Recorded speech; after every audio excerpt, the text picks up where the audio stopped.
আবারও শেষ মুহূর্তের চরম উত্তেজনায়, চরম নাটকীয়তায় রাজশাহীকে কাঁদিয়ে কেমন করে ফাইনালে উঠে গেল চট্টগ্রাম রয়্যালস।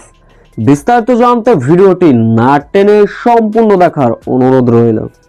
ফাইনালে জায়গা করে নেবে কোন দল, রাজশাহী ওয়ারিয়র্স নাকি চট্টগ্রাম রয়্যালস? এমন সমীকরণে মুখোমুখি দুই দল। শুরুতে অবশ্য ব্যাটিং করতে নামলো রাজশাহী ওয়ারিয়র্স। ফারহান এবং তামিমের অনবদ্য পার্টনারশিপ।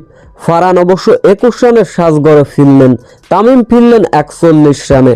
এরপরে রাজশাহী ওয়ারিয়র্সের অধঃপতনের গল্প।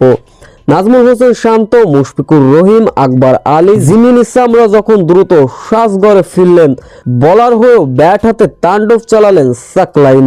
শেষ পর্যন্ত সাকলাইনের 15 বলে 32 রানের ইনিংসে ভর করে চট্টগ্রামকে 134 রানের লক্ষ্যমাত্রা ছুড়ে দিয়েছিল রাজশাহী ওয়ারিয়র্স। এই লক্ষ্য তাড়া করতে নেমে শুরুতে সাবধানে শুরু করলেন মিরাজ বিগে এবং মোহাম্মদ নাইম শেখ। এই দুই ব্যাটার গড়লেন 64 রানের পার্টনারশিপ। মোহাম্মদ নাইম শেখ 30 রানে যখন সাজঘরে ফিরলেন, মার্জা বিগে এবং হাসান নওয়াজের আবারও দুর্দান্ত পার্টনারশিপ। 15.3 বলে যখন চট্টগ্রামের দলীয় রান 98, তখনই হাসান নওয়াজকে ফেরান হাসান মুরাদ। 18তম ওভারে আসিফ আলীকে ফেরান সাকলাইন, যার ফলে ম্যাচটি চলে যায় শেষ 2 ওভারের নাটকীয়তায়।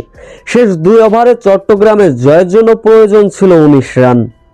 18.5 বলে চট্টগ্রামের দলীয় রান যখন ছিল 124, তখনই বিনুর আফরান্দর বলে বোকা বনে 45 রানে সাজঘরে ফিরলেন মার্জা বেগ। শেষ ওভারে চট্টগ্রামের জয়ের জন্য প্রয়োজন ছিল 9 রান। বল হাতে তুলে নিলেন রিপন মণ্ডল। শেখ মেহেদী বিশাল এক ছক্কা হাঁকালেন। শেষ পর্যন্ত শেখ মেহেদীর হাতে ধরেই এবারের প্রথমবারের মতো ফাইনালে বনে গেল চট্টগ্রাম রয়্যালস।